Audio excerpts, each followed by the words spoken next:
जोहार दोस्तों, मैं Ranjeet Kumar study for goals पर आप सबों का स्वागत करता हूं। फ्रेंड्स, पिछले ही माह अपने देश में लोकसभा चुनाव संपन्न हुआ और अब लोकसभा चुनाव के बाद एक एग्जाम हुआ था झारखंड में, हुआ था जेपीएससी सीडीपीओ का। उस एग्जाम में फ्रेंड्स बहुत से प्रश्न जो थे वो चुनाव से जुड़े हुए पूछे गए थे। इवन लोकसभा चुनाव के साथ साथ विधानसभा चुनाव 2019 से भी जुड़े हुए थे। तो चूंकि अभी आप देखेंगे कि जो वर्तमान गवर्नमेंट है उसमें यानी पांचवी विधानसभा चुनाव जो झारखंड में हुआ था 2019 में, उसका पांचवां वर्ष चल रहा है और बहुत संभावना, मतलब आपको न्यूज वगैरह में मिल भी रहा होगा कि जो छठवीं विधानसभा है वो अपने तय समय से पहले भी हो सकती है। क्योंकि आप अगर न्यूज पेपर वगैरह फॉलो करते होंगे तो कुछ ही दिन पहले चुनाव आयोग दिल्ली की एक टीम झारखंड विजिट की है, जहां पे चुनाव आयोग दिल्ली और जो राज्य चुनाव आयोग है उनके बीच में एक बैठक हुआ, ताकि आप देखें कि हरियाणा और ये महाराष्ट्र के साथ साथ झारखंड में एक साथ चुनाव करवाने का मतलब विचार चल रहा है। ठीक है, तो खैर यह तो हुआ न्यूज का बात, लेकिन चूंकि अभी चुनाव का माहौल है, कुछ दिन पहले लोकसभा चुनाव हुआ है, उसके बाद अभी झारखंड में विधानसभा चुनाव होने वाला है, तो ये जो है ना करंट अफेयर का हिस्सा बन जाता है। और चुनाव जो है फ्रेंड्स, मतलब देश का बहुत बड़ा पर्व होता है। पिछले चुनाव का मतलब लोगों ही था कि मतलब ध्येय वाक्य ही था, चुनाव का पर्व देश का गर्व। ठीक है, तो यह एक ऐसा मुद्दा हो जाता है जहां से करंट अफेयर में क्या होंगे, प्रश्न पूछे ही पूछे जाएंगे।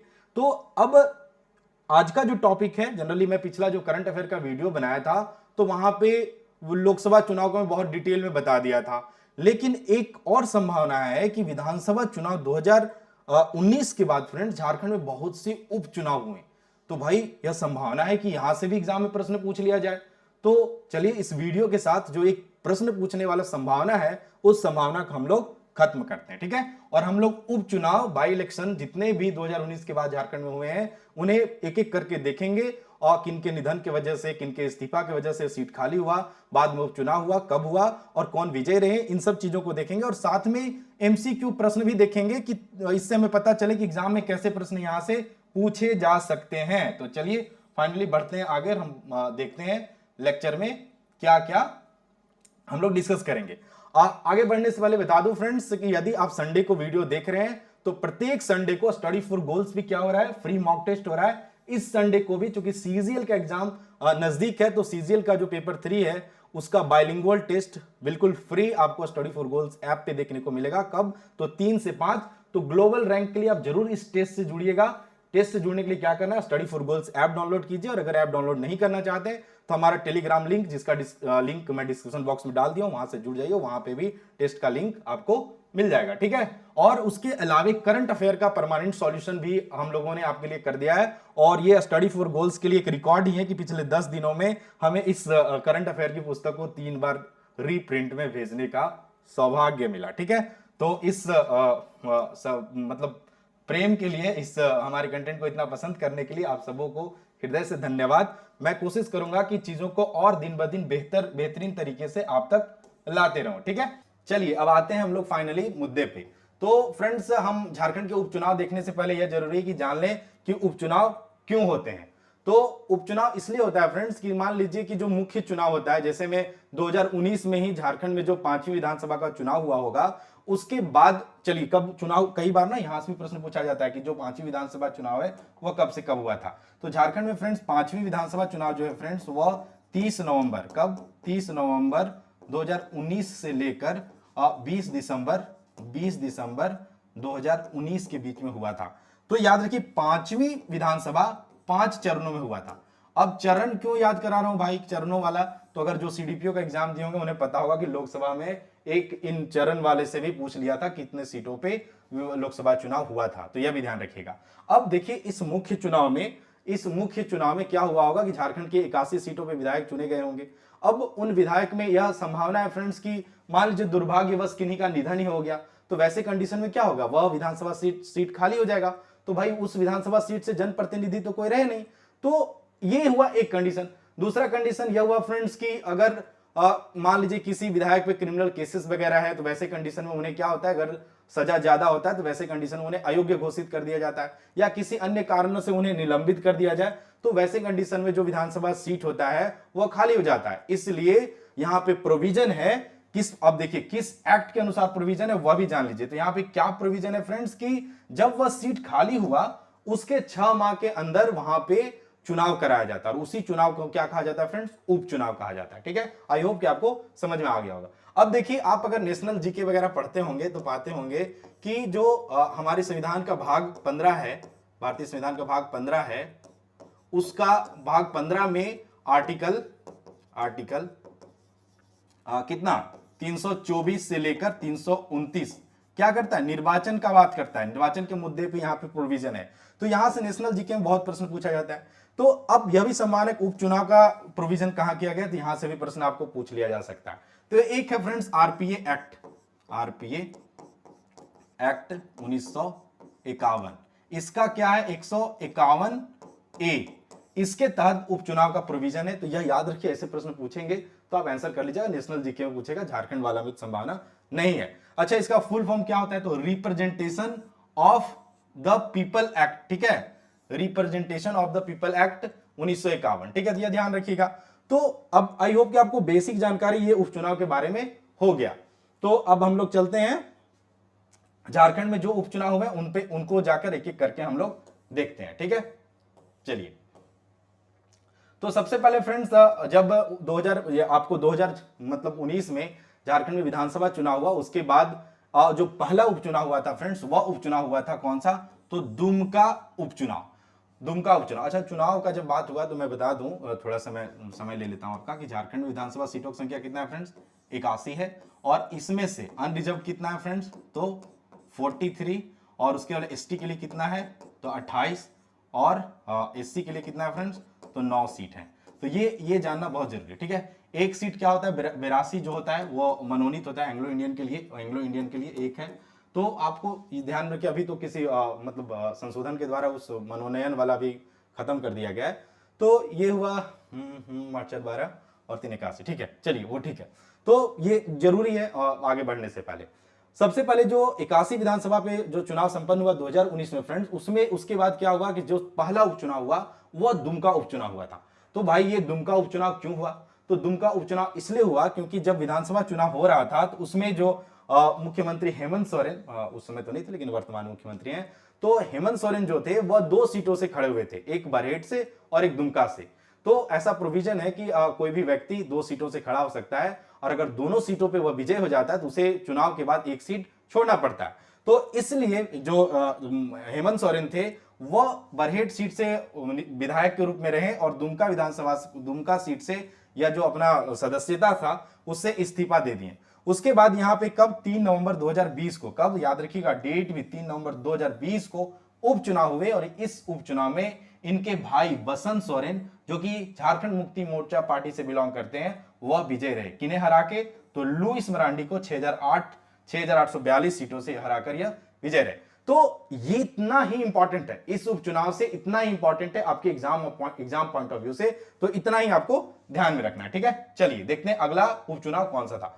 तो देखिए, दुमका के साथ साथ उसी तिथि को, कब 3 नवंबर 2020 को ही एक और चुनाव हुआ था। कौन सा, तो बेरमो विधानसभा चुनाव। अब भाई ये भी ध्यान रखिए कि बेरमो जो क्षेत्र है वहां कहां पड़ता है, तो बेरमो कहां पड़ता है फ्रेंड्स, बोकारो में पड़ता है। ठीक है, तो जो बोकारो वाले होंगे वो तो जानते होंगे, लेकिन जो बाहर दूसरे क्षेत्र के हो सकता नहीं जानते होंगे, तो मैं बता दे रहा हूं। तो दुमका के साथ साथ यह भी, यहाँ पे भी चुनाव हुआ था। तो यहाँ पे क्यों हुआ था चुनाव, तो यहाँ पे चुनाव इसलिए हुआ था फ्रेंड्स क्योंकि यहाँ पे जो तत्कालीन विधायक थे राजेंद्र प्रसाद सिंह, इनका आकस्मिक निधन हो गया था, जिसके वजह से यह सीट भी खाली पड़ा था, और एक साथ दुमका और यहाँ पे चुनाव हुआ। इस यहाँ पे बेरमो से जो उनके पुत्र थे कुमार जयमंगल सिंह उर्फ अनूप सिंह, बीजेपी प्रत्याशी योगेश्वर महतो बाटुल को 14,000 वोटों से हराया था। तो ये किस पार्टी से बिलोंग करते हैं, तो कांग्रेस से। ठीक है, जयमंगल सिंह विजय जो हुए थे वह कांग्रेस से बिलोंग करते हैं। ठीक है, तो इतना ही इंपॉर्टेंट है बेरमो विधानसभा उपचुनाव से। ठीक है, चलिए जो तीसरा उपचुनाव हुआ फ्रेंड्स, वह उपचुनाव था मधुपुर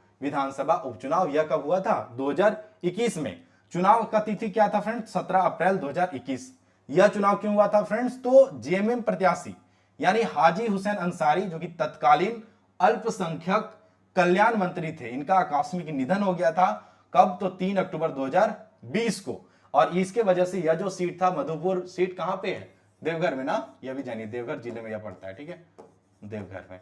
तो यह मधुपुर सीट खाली था, जिसकी वजह से यहां पे उपचुनाव हुआ। और इस उपचुनाव में मंत्री हफीजुल हसन, कौन, मंत्री हफीजुल हसन जो बीजेपी प्रत्याशी गंगा नारायण सिंह को, ये इंपॉर्टेंट नहीं है, बस याद रखिए मंत्री हफीजुल हसन क्या हुए थे, विजय रहे थे। तो यहाँ पे देखिएगा, जैसे ही इनका निधन हुआ था हाजी हुसैन अंसारी का, वैसे ही इन्हें क्या हुआ था, मंत्री बना दिया गया था। किन्हें, थोड़ा सा ये टाइपिंग एरर है ना, इसे देख लीजिए, कौन, हाजी हुसैन अंसारी होगा ना, ठीक है।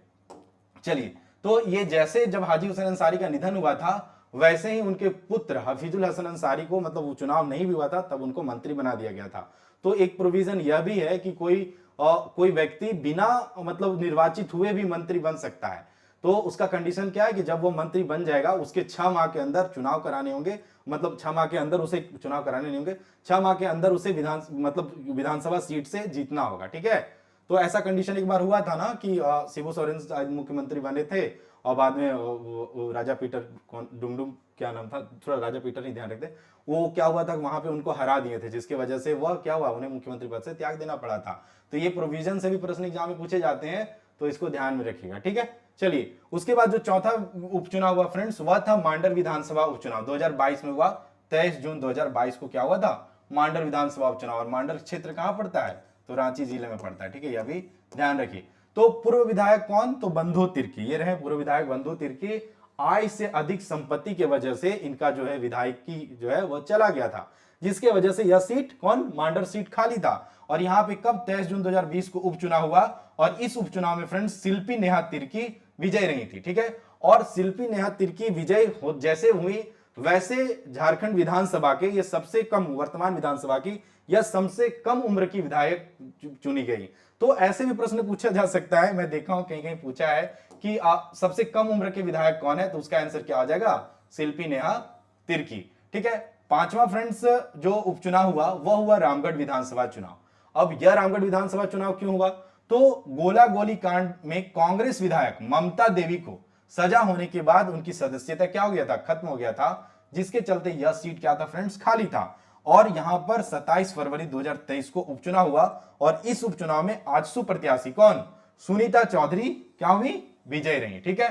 तो यह ध्यान रखिएगा, यह एग्जाम पॉइंट ऑफ व्यू से इंपॉर्टेंट है। देखिए, कुछ भी प्रश्न पूछा जा सकता है, आप देखेंगे बहुत से करंट अफेयर में भाई, मतलब डिफरेंट टाइप के प्रश्न आजकल पूछे जा रहे हैं, तो भाई डिफरेंट टाइप का अपना तैयारी भी रहेगा, तो हम डिफरेंट टाइप से आंसर भी करेंगे और अपना सिलेक्शन भी लेंगे। छठा जो उपचुनाव हुआ फ्रेंड्स, वह था डुमरी विधानसभा उपचुनाव, ठीक है। और यह जो डुमरी विधानसभा है, यह जो है क्या, बोकारो बोकारो के साथ साथ गिरिडीह क्षेत्र में, गिरिडीह क्षेत्र दोनों, मतलब इसका जो डुमरी विधानसभा है उसका जो भूभाग है वह बोकारो के साथ साथ कहां, गिरिडीह के क्षेत्र में भी पड़ता है। तो यह भी ध्यान रखिए, ऐसा भी प्रश्न पूछा जा सकता है। तो तत्कालीन शिक्षा मंत्री कौन, तत्कालीन शिक्षा मंत्री जगन्नाथ महतो का आकस्मिक निधन हो गया था, जिसके वजह से जो डुमरी विधानसभा सीट था वह खाली था। और यहां पे 5 सितंबर 2023 को उपचुनाव हुआ, और इस उपचुनाव में इंडिया प्रत्याशी और जगन्नाथ महतो की पत्नी बेबी देवी चुनाव में खड़ी थी, और इन्होंने यह चुनाव जीता है। और तो यहाँ पे वर्तमान में कौन, देखिए क्या है, थोड़ा टाइपिस्ट को मुझे समझाना पड़ेगा ना, मतलब मैं व्हाट्सएप पे भेज देता हूँ कंटेंट बना के, अब मैं बनाता है तो थोड़ा सा नाम आगे पीछे, बट डोंट वरी, मैं हूं। इनका नाम क्या है, बेबी देवी, ठीक है। तो ये जो है वो यहां से चुनाव हुआ, तो ये बेबी देवी यहाँ पे विजयी रही। यशोदा देवी को 17,156 वोटों से इन्होंने हराया है, ठीक है। तो यहां से भाई, यहां से प्रश्न पूछा जा सकता है, ठीक है, यह इंपॉर्टेंट है। अब आपसे यही पूछ लेगा कि बेबी देवी वर्तमान में कौन मंत्री है, तो भाई नवीनतम मंत्रिमंडल में मैं डिटेल में बता रखा हूं, ये सब चीज आप देख लीजिएगा ना। अब आते हैं सातवां जो विधानसभा चुनाव हुआ, विधानसभा उपचुनाव हुआ, वह था फ्रेंड्स गांडे विधानसभा चुनाव। और यह जो गांडे विधानसभा चुनाव हुआ फ्रेंड्स, गांडे कहां पड़ता है, यह भी ध्यान रखिएगा, गिरिडीह में ना, गिरिडीह में, ठीक है। तो यह जो फ्रेंड्स, यह जो चुनाव हुआ, गांडे विधानसभा उपचुनाव हुआ, यह सीट झारखंड मुक्ति मोर्चा झामुमो के विधायक सरफराज अहमद के इस्तीफे के वजह से, यह रहे सरफराज अहमद के इस्तीफे के कारण यह जो सीट था वह खाली हो गया था। और यहां पे क्या हुआ था, उपचुनाव हुआ था। अब यहां पे जब उपचुनाव हुआ था, तो उस उपचुनाव में कब हुआ था, या तो पहला तो यह जानिए कब हुआ था उपचुनाव, 20 मई 2024 को। तो भाई इससे आप ध्यान रखिए कि एक प्रश्न बड़ा टफ प्रश्न पूछना चाहे तो आपसे यह पूछ लेगा कि गांडे विधानसभा उपचुनाव लोकसभा के किस चरण वाले चुनाव के साथ हुआ था, अगर इस तरह पूछ ले तो। अब मैं ऐसा क्यों बता रहा हूं भाई, प्रश्न ऐसा पूछा है, ठीक है, क्यों, क्योंकि देखिए अपने देश में 13 अप्रैल से अप्रैल से लेकर क्या चल रहा था, मतलब मतलब 13 अप्रैल से क्या चल, 13 अप्रैल था या मई था ना, 13 अप्रैल से ही अपना ये लोकसभा चुनाव चल रहा था अपने राज्य में। 13 मई को पहला चुनाव हुआ था, चौथा चरण हुआ था ना। तो 13 अप्रैल से जो चुनाव चल रहा था उसमें झारखंड में 13 मई को पहला चरण का चुनाव हुआ था, जिसमें मैं बताया था 13 को चुनाव हुआ था, उसके बाद 20 मई को हुआ था, उसके बाद 25 मई को हुआ था, और उसके बाद 1 जून को झारखंड में चुनाव हुआ था। तो यह झारखंड के नजरिए से यह फर्स्ट चरण था, और यह सेकेंड था, और इस तरह से थर्ड फोर्थ था। लेकिन देश के नजर से देखा जाए तो 7 चरणों में हुआ था ना लोकसभा चुनाव। तो देश के नजर से यह चौथा चरण था, यह पांचवा था, यह छठा था, और यह 7वां चरण था। तो अगर बोले तो वैसे बोले जाए तो अगर देश के नजरिए से तो 5वें चरण 20 मई को जो था वह देश के 5वें चरण और झारखंड के दूसरे चरण के साथ गांधी विधानसभा उपचुनाव हुआ था। और इस उपचुनाव में मुख्यमंत्री हेमंत सोरेन, अब तो पूर्व फिर से हट गया, मुख्यमंत्री हेमंत सोरेन की पत्नी कल्पना मुर्मू जो थी, वह कल्पना मुर्मू सोरेन जो थी वह 27,149 वोटों से मतलब विजयी रही। ठीक है, किन्हें हराई थी, तो दिलीप वर्मा को। तो यह वेरी वेरी इंपॉर्टेंट प्रश्न है, क्योंकि यहां से प्रश्न पूछा जा सकता है एग्जाम में। ठीक है, आई होप कि आपको क्लियर हो गया होगा। अब एक और आपको मैं सिखाया था, बताया था 4-3 जो झारखंड में चुनाव हुए थे लोकसभा का फ्रेंड्स, उसमें जो झारखंड में पहला चरण हुआ था, यानी देश का चौथा चरण, भाई ये समझिएगा। ठीक है, झारखंड में पहला चरण हुआ था, उसमें 4 सीटों पे हुआ था, उसके बाद 3 सीटों पे हुआ था, फिर 4 सीटों पे हुआ था, और फिर 3 सीटों पे हुआ था। तो ये ध्यान रखिएगा, एक प्रश्न पूछा है, और मैं देखा हूं कि अगर आप मैं सहायक आचार्य का प्रश्न देखूं या फिर जेपीसी का देखूं, जेपीसी सीडीपीओ का देखूं, तो आप पाएंगे अगर पद्मश्री से प्रश्न पूछ रहा है तो एक ही प्रश्न बार बार रिपीट कर रहा है, मतलब करंट अफेयर का भी प्रश्न रिपीट कर रहा है। तो वैसे कंडीशन में आप यहां से मार्क्स स्कोर कर सकते हैं। तो फ्रेंड्स, 5वीं विधानसभा चुनाव 2019 के बाद संपन्न हुए यही 7 उपचुनाव थे, और यहां से अगर प्रश्न पूछा जाएगा तो मैं उम्मीद करता हूं कि आप अच्छे से आंसर कर पाएंगे। वस्तुनिष्ठ प्रश्नों पे आने से पहले आपको बता दूं कि अगर इन प्रश्नों के अलावे कोई क्वेरी है, किसी तरह का डाउट हो पढ़ाई से रिलेटेड, तो आप मुझे इंस्टाग्राम पे फॉलो कर सकते हैं। यार मेरा यूजर आईडी, आप इंस्टाग्राम पे जाइए, इस यूजर आईडी को सर्च कीजिए, डिस्क्रिप्शन बॉक्स में भी मैं लिंक डाल दे रहा हूं। यहाँ पे जाके आप मुझे फॉलो कीजिए, यहाँ पे आप मुझे टेक्स्ट कर सकते हैं। जब भी मैं फ्री रहूंगा, ड्यूटी आवर में भी फ्री रहूंगा, तो अपने स्तर से मैं बेस्ट आंसर करने का प्रयास करूंगा। ठीक है, चलिए, तो ये था डिस्क्रिप्टिव कंटेंट, जिसे हम लोगों ने बहुत भली भांति से देखा। अब हम लोग देखते हैं कि भाई यहां से कैसे प्रश्न एग्जाम में पूछे जा सकते हैं, यहां से कैसे प्रश्न एग्जाम में पूछे जा सकते हैं। तो पहला प्रश्न तो आपसे यही पूछ लेगा कि विधानसभा चुनाव 2019 के बाद झारखंड के कितने विधानसभा सीटों पर उपचुनाव हुए हैं। तो भाई थोड़ा ध्यान रखना है, अगर ध्यान नहीं रखिएगा तो वही सलीमा टिट्टे का जो गोल है उसके जैसा गड़बड़ा जाइएगा, और 5 की जगह पे 6-7 मार के इस तरह से आ जाइएगा। तो झारखंड में 2019 के बाद कितने उपचुनाव हुए फ्रेंड्स, तो 7 सीटों पे उपचुनाव हुए। ऐसे चुनाव बोला जाए तो 6 ही हुआ, लेकिन सीट का बात किया जाए तो 7 हुआ। क्यों? क्योंकि जो पहला उपचुनाव था उस पर 2 सीटों पे चुनाव हुआ था। लेकिन वैसा सवाल नहीं पूछेगा, आपसे पूछेगा कितने सीटों पे उपचुनाव हुआ, तो इसका सही आंसर क्या आ जाएगा, 7। और सीट कौन कौन है, दुमका, बेरमो, मधुपुर, मांडर, रामगढ़, डुमरी और गांडी। ठीक है, कौन कौन विजय रहे वह भी एक बार आप रिवाइज कर लीजिए। मैं पीडीएफ इसका शेयर कर दूंगा 1-2 दिनों बाद टेलीग्राम पे, और स्टडी फॉर गोल्स ऐप पे भी फ्री डाउनलोड वाले सेक्शन में जाइएगा, वहां से आप डाउनलोड कर सकते हैं। पूछ रहा है नवंबर 2020 को संपन्न हुए दुमका उपचुनाव किसने जीता है, तो भाई सिंपल सा इसका आंसर हो जाएगा कौन, बसंत सोरेन जीते थे। ठीक है, चलिए बढ़ते हैं आगे, देखते हैं अगला प्रश्न। इसी तरह से प्रश्न पूछ लेगा कि 3 नवंबर 2020 को संपन्न हुए बेरमो उपचुनाव किसने जीता है, तो इसका सही आंसर क्या हो जाएगा friends, option B, Kumar Jaymangal Singh. ठीक है, चलिए आगे बढ़ते हैं। 23 जून 2022 को संपन्न हुए विधानसभा उपचुनाव में शिल्पी नेहा तिर्की किस विधानसभा क्षेत्र से विजयी रही, तो ऐसे भी प्रश्न पूछा जा सकता है। ठीक है, तो कहां से विजय रही थी फ्रेंड्स, मांडर से शिल्पी नेहा तिर्की विजय रही थी, और यह सबसे कम उम्र की विधायक है वर्तमान समय में। ठीक है, चलिए बढ़ते हैं आगे और देखते हैं 5वां प्रश्न क्या है। तो हाल ही में संपन्न हुए गांडे विधानसभा उपचुनाव किसने जीता है, तो गांडे विधानसभा उपचुनाव किसने जीता है, तो कल्पना मुर्मू सोरेन जो है वो गांडी विधानसभा से विजयी रही है। ठीक है, और सबसे हाल फिलहाल यही विधानसभा चुनाव संपन्न हुआ है। चलिए छठा प्रश्न है, निम्न में से किनके निधन के कारण 17 अप्रैल 2021 को मधुपुर विधानसभा उपचुनाव हुआ था। ठीक है, तो इसका सही आंसर क्या हो जाएगा, हाजी हुसैन अंसारी के निधन के बाद मधुपुर उपचुनाव हुआ, और इसमें उनके पुत्र हफीजुल हसन विजय रहे हैं। ठीक है, चलिए देखते हैं आगे कैसा प्रश्न बन सकता है। प्रश्न है डुमरी विधानसभा का क्षेत्र किस जिले में पड़ता है? तो भाई डुमरी विधानसभा का क्षेत्र जो है वह गिरिडीह के साथ साथ बोकारो में भी पड़ता है, जिसका सही आंसर क्या हो जाएगा? उपरोक्त दोनों। और ऐसे प्रश्न मैं पीजीटी वगैरह में कहीं पे देखा हूं, ऐसा प्रश्न पूछा गया है। ठीक है, चलिए बढ़ते हैं आगे और देखते हैं अगला प्रश्न किस प्रकार से पूछा जा सकता है। पूछ लेगा मधुपुर विधानसभा उपचुनाव जीतने वाले हफीजुल हसन किस पार्टी से जुड़े हुए हैं? तो ऐसे प्रश्न भी पूछे गए हैं, इसका सही आंसर क्या हो जाएगा? जेएमएम। ठीक है, चलिए बढ़ते हैं आगे और देखते हैं नौवां प्रश्न किस प्रकार से पूछा जा, मतलब ऐसे नौवां प्रश्न के रूप में देखते हैं किस प्रकार से प्रश्न पूछे जा सकते हैं।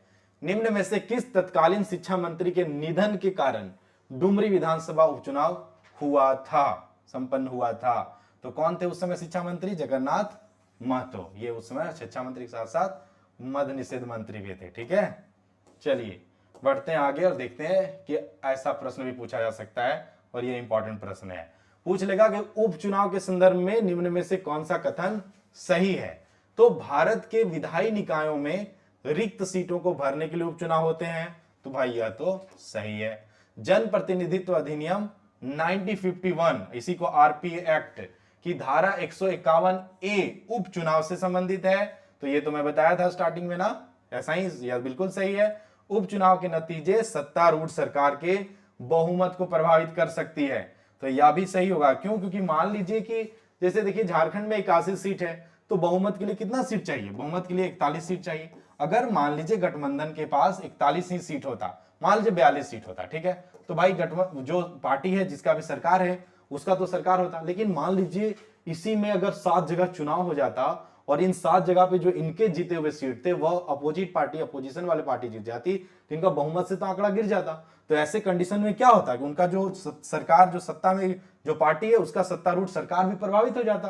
तो भाई यह तीसरा ऑप्शन भी सही है, इसलिए इसका सही आंसर क्या हो जाएगा? उपरोक्त सभी सही है। ठीक है, तो यह यही मतलब यही था, मतलब एक इंपॉर्टेंट क्वेश्चन, और मैं 10 ही क्वेश्चन शामिल किया। 10 क्वेश्चन इनफ है, क्योंकि मैं नहीं चाहता वीडियो लंबा हो, कम समय में आप ज्यादा से ज्यादा सीखें, यही मेरा उद्देश्य होता है। ठीक है, चलिए, और एक तो हमारा ट्रेंड है कि क्वेश्चन आपके लिए होता है, तो आज आपके लिए एक और क्वेश्चन है, इसका आंसर आपको कहां देना है? कमेंट बॉक्स में देना है। निम्न में से कौन झारखंड विधानसभा से इस्तीफा, गांडे विधानसभा से निर्वाचित थे, वो इस्तीफा देने, मतलब वो इस्तीफा दिए। चलिए फिर से पढ़ते हैं ब्रैकेट को छोड़ के।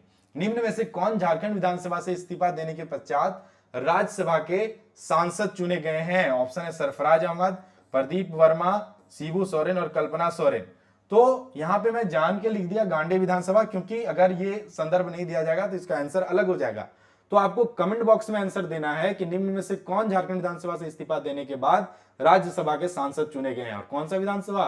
गांडे विधानसभा। तो इसका आंसर आपको कहां देना है? कमेंट बॉक्स में देना है। देखते हैं कितने लोगों को पता है, मैं ऑलरेडी इसे मैं कई बार बता चुका हूं। ठीक है, तो यही था आज का वीडियो फ्रेंड्स। आई होप कि आपको यह वीडियो अच्छा लगा होगा, और अगर किसी प्रकार का इस टॉपिक से रिलेटेड क्वेरी है तो आप बिल्कुल डिस्क्रिप्शन बॉक्स में लिखिएगा, मैं जब भी मैसेज पढ़ूंगा तो अपने स्तर से बेस्ट आंसर करने का प्रयास करूंगा।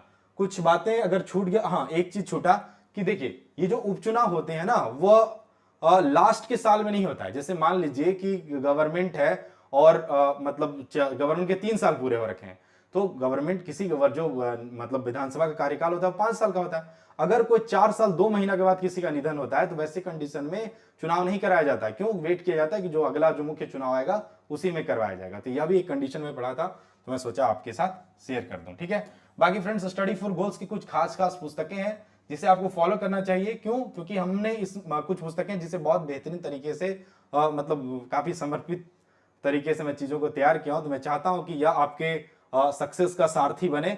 उसमें से ही अगर आप पेपर 2 के रूप में खोटा रखें तो यह खोटा का प्रैक्टिस सेट है, जहां पे 15 प्रैक्टिस सेट के साथ साथ जितने भी प्रीवियस ईयर के पेपर हैं, जस्ट लाइक अभी हाल फिलहाल सीजीएल का पेपर हुआ है वह भी शामिल किया गया है। तो इसे आप जरूर से पढ़ लीजिए। बहुत से बच्चे पिछले बार जो एग्जाम हुआ था जो कैंसिल हो गया था, वहां पे 95 प्लस, कहीं तो 98 99 भी इन पुस्तकों के सहयोग से लाए हैं। उसी प्रकार से झारखंड समान ज्ञान आप देखेंगे सहायक आचार्य वगैरह में प्रश्न यहां से डायरेक्ट पूछे गए थे। तो इन पुस्तकों का बेनिफिट आप जरूर उठाइए। इस पुस्तक में हाल फिलहाल जितने भी एग्जाम हुए हैं 50 प्रैक्टिस सेट के साथ जितने भी एग्जाम हुए हैं उनका क्वेश्चन पेपर है। सारे आज तक झारखंड में जितने भी एग्जाम हुए हैं जेएसएससी जेपीएससी के द्वारा सारे क्वेश्चन यहाँ पे शामिल किए गए हैं। इसके अलावे कीवर्ड्स जो कि झारखंड जीके के इंपॉर्टेंट टॉपिक है वो कीवर्ड के रूप में यहाँ पे दिया गया। तो बुक स्टोर पे जाइए, बुक को लीजिए, पलट के देखिए, खुद से जज कीजिए, देन इसे अपने सक्सेस वाले लिस्ट में शामिल कीजिए। बाकी करंट अफेयर का जो कॉपीज है फ्रेंड्स, वो लिमिटेड कॉपी है, तो ऐसा ना हो कि कॉपीज खत्म हो जाए और आपको कॉपी मिले ही ना। तो वैसे कंडीशन में आप जाइए, अपने जो कॉपी है उसको सिक्योर कीजिए, क्योंकि यहाँ पे सिर्फ हमने वही दिया है, जो कोटेशन है ना, पढ़े सिर्फ उतना सफलता के लिए जरूरी है जितना, इसका हमने पूरा ख्याल रखा है ताकि आपका समय बचे। क्योंकि भाई कंपटीशन एग्जाम में क्या है कि मतलब मान लीजिए कोई ऐसा तो नहीं है कि कोई हमें स्पेसिफिक विषय का टीचर वगैरह का एग्जाम तो है नहीं, ये जनरल कंपटीशन वाला। तो यहाँ पे क्या है कि आपको ऑलराउंडर होना होता है, हर चीज में समय देना होता है, इसलिए हम आपका समय बचाने के लिए चीजों को मतलब निचोड़ के रूप में आप तक प्रस्तुत किए हैं इस पुस्तक के माध्यम से। बुक स्टोर पे जाइए, पुस्तक को लीजिए, पलटिए, देखिए, फिर जज कीजिए, उसके बाद अपने बुक लिस्ट में शामिल कीजिए। बाकी संडे फ्री मॉक टेस्ट जरूर दीजिएगा, एक बाइलिंगुअल फ्री मॉक टेस्ट होता है और पूर्व में चयनित बंदों के द्वारा यह प्रश्न पेपर तैयार किए जाते हैं। तो आप अपना ग्लोबल रैंक देखने के लिए जो संडे फ्री मॉक टेस्ट होता है उससे जरूर जुड़िएगा। हर संडे को हम लोग अभी पेपर 3 का ला रहे हैं, नेक्स्ट टाइम से हम लोग पेपर 2 में खोटा, नागपुरी, पंचपरगनिया, मुंडारी, इन सब विषयों का भी फ्री मॉक टेस्ट लाएंगे। तो उसके लिए क्या करना है, प्ले स्टोर पे जाना है, study for goals app download करना है। बाकी फ्रेंड्स टेलीग्राम पे रेगुलर क्विज होते हैं, तो उस क्विज से जुड़ने के लिए क्या करना है, टेलीग्राम का लिंक मैं डिस्क्रिप्शन बॉक्स में डाल दिया हूं, तो वहां से आप टेलीग्राम से जुड़ जाइएगा, ठीक है। तो फ्रेंड्स यही था आज का वीडियो, और इसके अलावा झारखंड जीके के भी मेरे लेक्चर हैं, और current affair, national current affair का भी लेक्चर है, और साथ ही जो झारखंड करंट अफेयर के मैं 9 लेक्चर अभी तक बना रखा हूं, और वहां से जेपीएससी वगैरह में डायरेक्ट प्रश्न पूछे गए थे, तो उन लेक्चर को भी जाके आप देखिए।